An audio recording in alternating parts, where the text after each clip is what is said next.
Vamos a iniciar la clase número 1 de escurrimientos a superficie libre, donde veremos las primeras consideraciones respecto de este tipo de flujos.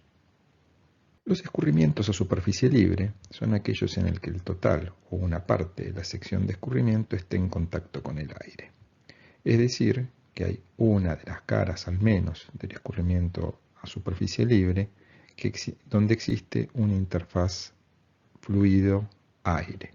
Esta interfaz en general está a la presión atmosférica y es el caso general que veremos a lo largo de Hidráulica 2, aunque eventualmente también puede no estarlo.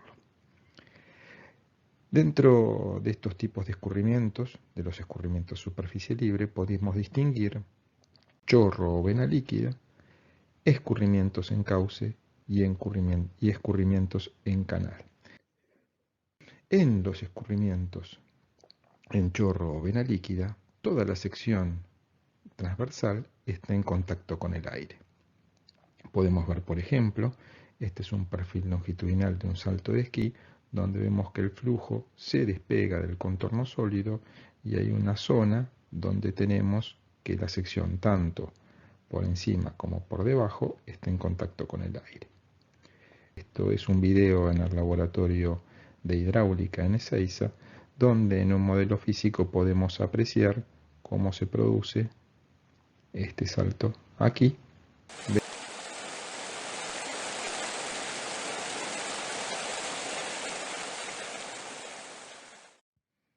En la imagen podemos ver la salida de un salto de esquí en un embalse. Este es el embalse Itiyura en el norte de Argentina, y puse esta foto en realidad porque es una foto muy particular en la que podemos ver que el fluido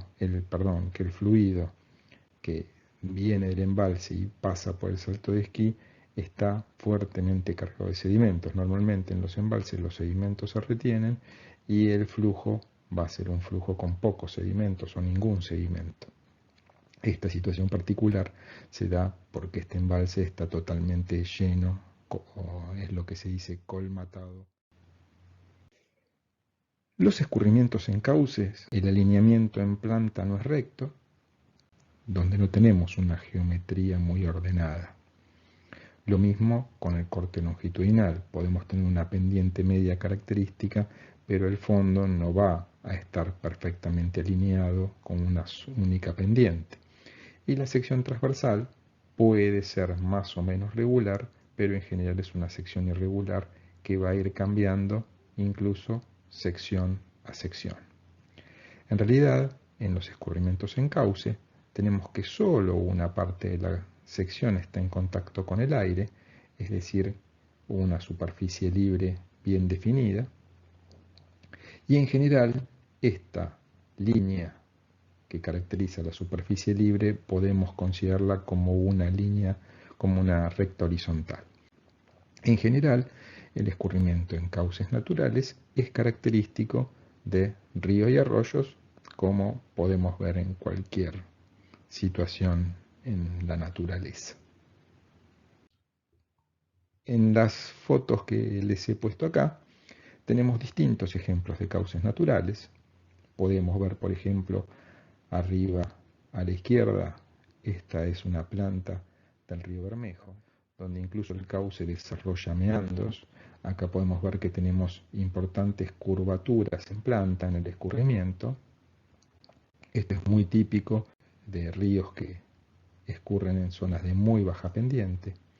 Acá, por ejemplo, tenemos el río Santa Cruz, en el lugar donde estaría emplazada la presa de Condor Cliff. Podemos ver que las características de ambos ríos son distintas. Incluso en la figura de arriba, el Bermejo acá tiene sedimentos muy finos en su cauce. Acá podemos ver que los materiales que conforman el cauce son de tamaños mayores. Y a la derecha, por ejemplo, ya podemos ver lo que sería un cauce natural en un río de montaña. Acá las pendientes son más grandes, los cauces suelen ser más encajonados, el material de fondo también de mayor tamaño. O sea que todas estas condiciones van a influir sobre el funcionamiento hidráulico de este tipo de escurrimientos a superficie libre. El otro tipo de escurrimientos que vamos a ver es el escurrimiento en canales.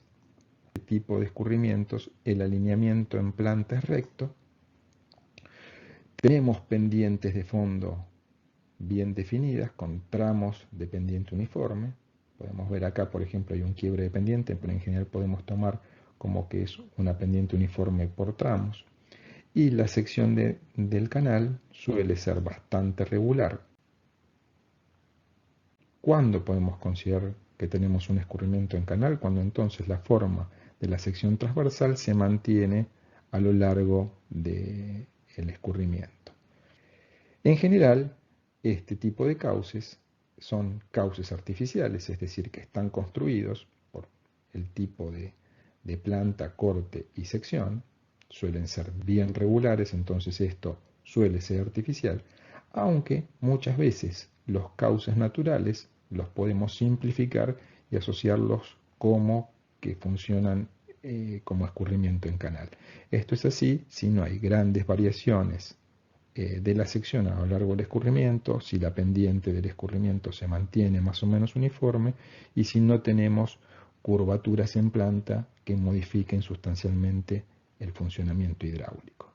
Podemos ver distintos tipos de cauces artificiales en distintas zonas. Por ejemplo, del lado izquierdo tenemos cauces excavados o dragados en lo que sería en la zona del delta del Paraná. Fíjense, secciones bien anchas, el escurrimiento acá es relativamente lento. Del lado de la derecha tenemos un canal que tuvo que ser excavado en roca. Esto es en Portezuelo del Viento. En este, el canal tiene mayor pendiente. Del lado de la izquierda, la pendiente del canal es mucho más baja. Ahora veamos los parámetros característicos de un perfil longitudinal y de un perfil transversal que vamos a utilizar a lo largo de la materia. Entonces, dado un cierto perfil longitudinal, en un punto como el A vamos a definir una sección transversal al escurrimiento. En esta sección A vamos a definir como sección transversal a la que se obtiene mediante el corte con un plano normal en ese punto. Es decir, que la sección transversal es una sección normal al escurrimiento. Consideremos que el escurrimiento acá va a estar con un cierto ángulo dado por el fondo y la superficie libre, y la sección transversal es la sección normal al escurrimiento. Hay que diferenciar entre sección normal y sección vertical. La sección normal está dada por la intersección en un plano normal al escurrimiento. La sección vertical sería una sección así, definida aquí, definida en el punto A, pero en forma vertical. Fíjense que no es lo mismo una sección vertical que una sección normal. Respecto de los parámetros característicos en la sección normal, podemos definir omega como el área de la sección normal, el perímetro mojado, que sería todo el perímetro de contacto entre sólido y líquido. Un parámetro muy importante es el radio hidráulico, que es la relación entre el área sobre el perímetro mojado, fíjense longitud cuadrado sobre longitud, es decir que el radio hidráulico tiene unidades de longitud, y el ancho superficial BS, definido acá en la figura, podemos ver claramente que es la parte de la sección transversal donde tenemos el contacto fluido-aire. Otros parámetros importantes son el tirante. El tirante es la mayor distancia desde la superficie libre al punto más profundo de la sección transversal. El tirante se toma en el plano normal al escurrimiento. Después tenemos la altura líquida, es la mayor distancia desde la superficie libre al punto más profundo de la sección, pero en este caso está tomado en el plano vertical, o sea, la diferencia entre tirante y altura es que uno se toma en perfil normal, el otro se toma en el plano vertical, y podemos definir el tirante medio, fíjense que sería esta medida de acá, que sería el área dividida el ancho superficial. Es decir, que si multiplico el tirante medio por el ancho superficial me daría el área de la sección. Es decir, que lo que estaría en esta superficie que estoy marcando acá tendría que estar compensado por esto más esto. Si uno toma un determinado tramo, una longitud delta S, la variación de la cota de fondo a lo largo de este canal va a ser delta Z.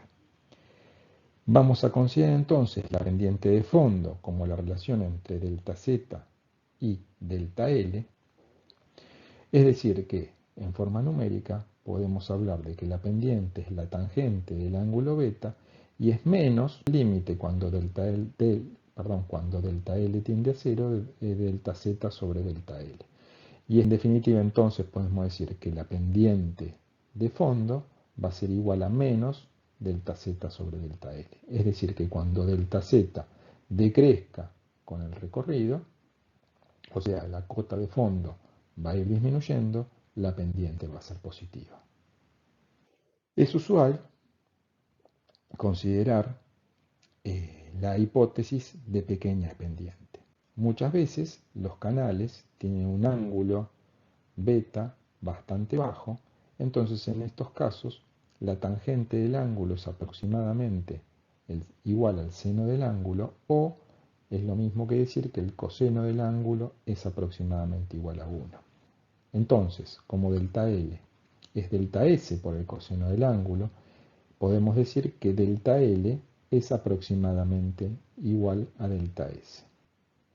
Y sabiendo que en la mayoría de los casos de interés prácticos se cumple esta hipótesis, se puede decir que el tirante es aproximadamente igual a la altura.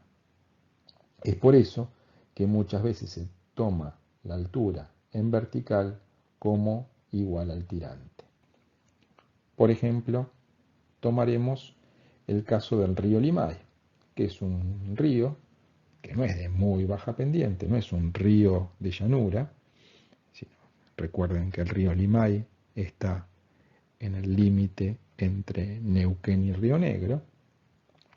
Este es un río donde la pendiente de fondo es igual a 0,001. Esto es lo mismo que decir 0,1% o lo mismo que decir 1 por 1000. Y en este caso, calculando la tangente, el seno, podemos ver que por cada metro que tenemos en vertical, en la dirección normal al escurrimiento tendríamos 0,999. Es decir que fíjense que para las condiciones usuales de trabajo esto es absolutamente lo mismo. Si uno quiere ver la pendiente de la superficie libre, la energía hasta la superficie libre en la sección 1 sería Z1 más H1 y en la sección 2 sería Z2 más H2. Si uno quiere ver la pendiente esta, tendría que hacer H1 más Z1 menos H2 más Z2 dividido el delta L nos daría cuál es la pendiente de la superficie libre. Y si quisiéramos hacer la pendiente de la línea de energía, tendríamos que tomar Z, H y la energía cinética. Lo mismo para la sección de aguas abajo, Z, H y la energía cinética. Hacer la diferencia de esto menos esto, con lo cual tendríamos la pérdida de energía entre J1 y 2 dividido el delta L. Finalmente obtenemos la pendiente de la línea de energía. Normalmente vamos a referirnos a la pendiente de fondo como I, a la pendiente de la superficie libre como J y a la pendiente de la línea de energía como J asterisco.